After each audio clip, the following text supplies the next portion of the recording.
This one. Good morning. Good morning, everyone. Good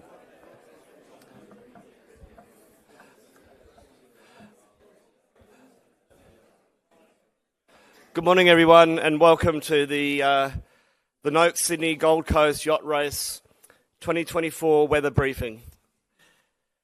I'm Sam Haynes, and I'm the Commodore of the club, and I'm here to also introduce Lee Goddard, David Kellett, a couple of our directors, Peter Goddard, Jules Hall, and also introduce Gabriel Woodhouse from the Bureau of Meteorology. Thank you all for attending the briefing, and I'll let Gabriel do her briefing and let us know when the rain's going to stop, and then I'll come back with a couple of closing remarks. Thank you.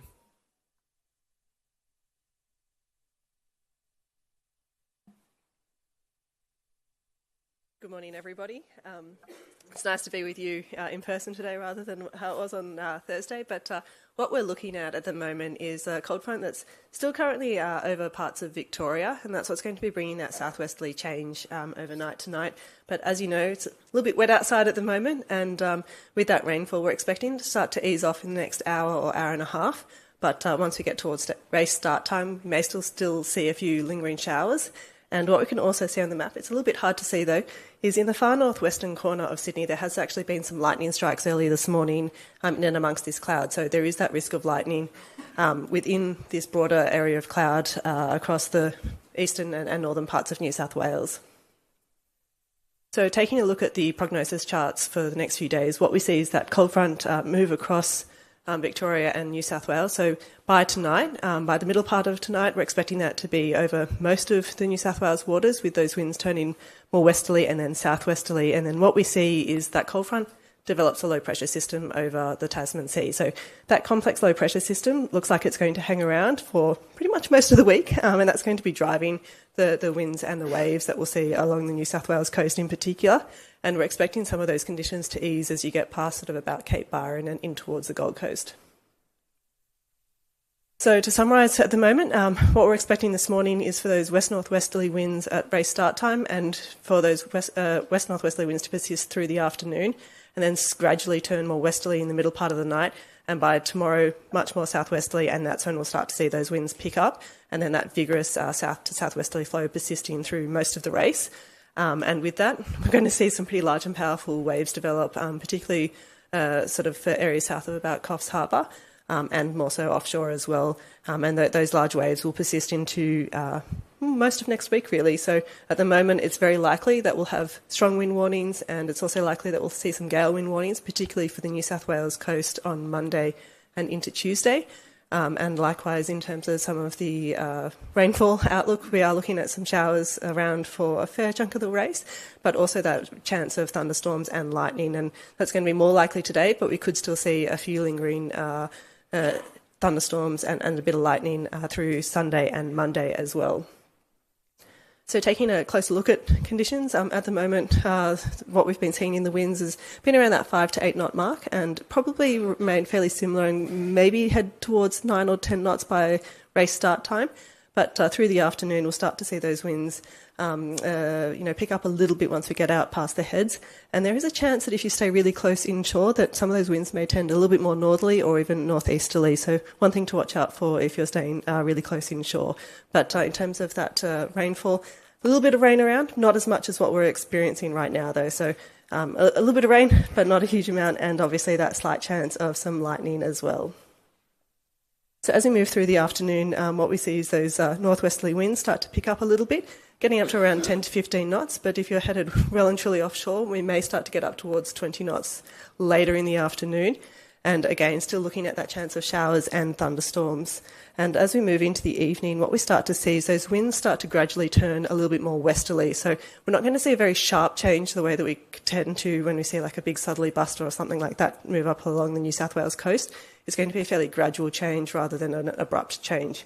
So at the moment, we're expecting those winds to be more west to northwesterly by the evening, and around that 10 to 20 knot mark. And it's more likely that we'll see those 20 knots a little bit further offshore, and inshore will probably be around that 10 knot mark. So one thing to note with that aspect, and likewise still looking at those showers and chance of thunderstorms through the evening. Now, as we start to move into Sunday morning, like in the early hours, we start to see those winds pick up a little bit. So this is where we're expecting, particularly for those areas sort of south of about Southwest Rocks, to be getting up towards 15 to 25 knots, sorry. And the closer inshore you are, the lighter some of those winds are going to be. So the further offshore you are, the more likely that we'll have some of those stronger winds around, and potentially getting up towards 30 knots once we get offshore, particularly for south of about Port Macquarie or even Crowdy Head. Now, as we move into the late morning, as you see, we start to see those winds pick up a little bit more and tend a little bit more southwesterly. So for the most part, we're looking at winds getting up towards 20 or 30 knots. So strong wind warnings are likely on Sunday, and we'll see those that sort of warning come into play, particularly from the latter half of the morning and increase through the afternoon. So with that, we're expecting the significant wave heights to start to pick up as well as we see those winds increase. Now, once we get to Sunday afternoon, what we can see is that southwesterly wind still there, and it's going to be there for pretty much most of the race, but the significant wave heights are starting to get up there. So looking at some areas getting up to about 2 to 3.5 metres for those significant wave heights, and most of that is going to be wind-driven wave rather than swell at this point in time. And for those areas a little bit further north, that's where we'll see those winds be a little bit lighter. So looking around that, particularly for north of Ballina, getting around 10 to 20 knots rather than that 20 to 30 knots that we're seeing a bit further south. So it's fairly likely that we'll continue to see those strong wind warnings, and also the chance of some gale wind warnings for winds potentially getting up towards 35 knots offshore, but it's going to be more likely south of about Foster, but it could extend up towards Port Macquarie by the latter half of the afternoon or indeed overnight. So one thing to watch out for is that risk of gale wind warnings for parts of the Macquarie coast for tomorrow night. And as you expect, those significant wave heights are getting around to 2 to 3.5 metres and a little bit lower once we head further north up towards the Gold Coast. So quite windy conditions, and this story persists. So what we see on the charts here is a little comparison between some of the global models around where that low and its trough is going to be across the Tasman Sea. So what we can see here is that sort of green and blue colouring is indicating strong and gale force winds. And what we can see in all of these models is we've got a very complex low pressure system over the Tasman Sea, and there is a trough and maybe some other small low pressure centres that are closer towards the northern parts of the New South Wales coast. So the closer those are towards the coast, it's more likely that we'll see strong and gale force winds, particularly more that gale force wind sort of area. So that's one thing to watch out for Monday, and also we'll go and have a look at Tuesday as well. But particularly for that northern part of the New South Wales coast, that's where we're looking at particularly strong conditions for those winds as well as those waves. So there is still the chance we could see a thunderstorm offshore, and it's likely that we'll see some damaging, the hazardous surf warning as well as strong gale force wind warnings, and there's a chance that we may end up seeing a coastal hazard warning for damaging surf. So one thing to watch out for on Monday. So if we take a closer look through Monday, what we can see, particularly for north of Ballina and coming in towards the Gold Coast, is winds will be a little bit lighter up in that area, particularly inshore. So probably looking around that 5 to 15 knot mark, and particularly as you're coming in towards the Gold Coast, some of that wind speed may be a little bit variable at times. So one thing to watch out for as you're coming in towards the Gold Coast, but a little bit further south, that's where it's more likely that we'll see those much stronger winds, and looking likely for those strong and gale wind warnings, particularly for those areas a little bit further south. So south of Coffs Harbour in particular is where we're looking at gale wind warnings being likely. And that's why we could be seeing those winds get up towards 40 knots. So pretty significant. And obviously with those sorts of wind speeds, we'll be seeing the significant wave heights increasing. So at this stage, getting up towards 2 to 4 metres, and further south will be potentially getting up towards 6 metres. And as you sort of go past Cape Byron and in towards the Gold Coast, some of those significant wave heights will be a little bit less because we've got that little bit less wind around. Now, this story persists through Monday afternoon, and again, we're seeing those much stronger conditions in terms of the winds and the waves for areas most likely south of about Coffs Harbour, but it's not out of the question that we could see some of those gale wind warnings extend to areas offshore a little bit further north of Coffs Harbour. So this is what it's looking like for some of the significant wave heights on Monday afternoon, where you can see, particularly south of Coffs Harbour, that's where we're starting to pick up a lot more in the significant wave heights and getting up towards that, 5 or 6 metre mark. So bear in mind that some of those maximum wave heights can be about double that. So pretty nasty out there, but further north, where we don't have the wind as strong, we see much lower significant wave heights, and generally as you're coming in towards the Gold Coast, around that 1 to 2 metre mark.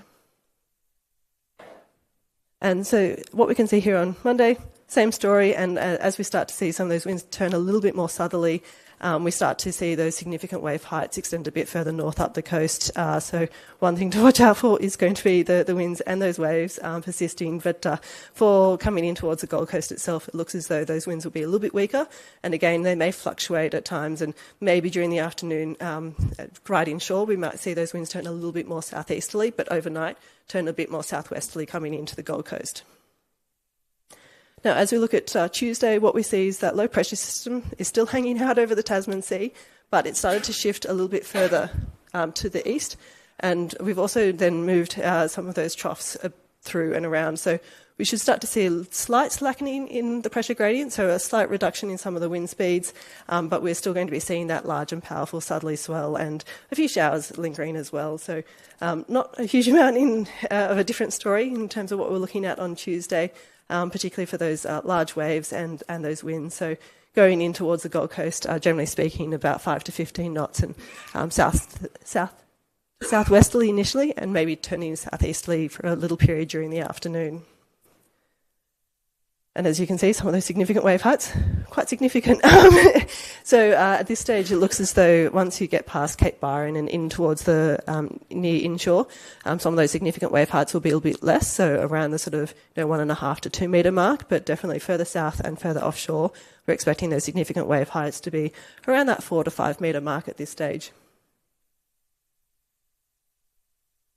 And having a quick little glance at Wednesday and Thursday and Friday, what we see is we start to see that low shift further east and that ridge of high pressure move across. So by Thursday, you can see that for the most part, we're expecting that ridge to move across New South Wales and by Friday extend right up along the Queensland coast. So for those that are headed up towards Mackay, we're expecting south to southeasterly winds along the Queensland coast, probably around that 10 to 20 knot mark, but can't rule out seeing winds up to about 25 knots and a few showers around for those that are headed further north. So at this stage, depending on what day you're coming to the Gold Coast, it could still be a little bit wet on Sunday, but we start to see things clear up during the first half of the week, but during the second half it may again become showery. And likewise, in terms of what we're seeing with the currents, we still have that tongue of stronger current north of north of about Ballina and a little bit south of Port Macquarie. But what we see through the early part of next week is a little bit of a weak northerly current develop in the near inshore along parts of the New South Wales coast. And sea surface temperatures a little bit cool at this point in time, particularly inshore. So Sydney this morning I think was reading about 17 degrees in the offshore Wave Rider Buoy. And what we're expecting along the New South Wales coast and in towards the Gold Coast is temperatures of around 17 to 21, and those overnight temperatures will be cooling down over the course of the weekend and the first part of next week. Tides, a little bit on the decreasing trend through the weekend, and the high tide is expected around race start today, and obviously the higher of the high tides is going to be in the afternoon. So just to summarise, we've got some west-northwesterly winds expected at race start, and we're expecting those to pick up a little bit through the afternoon and evening tonight, and then gradually turn westerly in the early hours of Sunday, and then become more set in that southwesterly flow from the second half of Sunday and remain fairly vigorous throughout the race. Be a little bit lighter winds once you get up past Cape Byron, but as you expect with these sorts of winds, it's going to be some fairly large and powerful swells around, and likely to see marine wind warnings and hazardous surf warnings being issued. And last but not least, slight chance of some thunderstorms for today and the next few days, particularly once we move a little bit further offshore. So with that, I'm going to say thank you and good luck, and I really look forward to seeing how you guys go.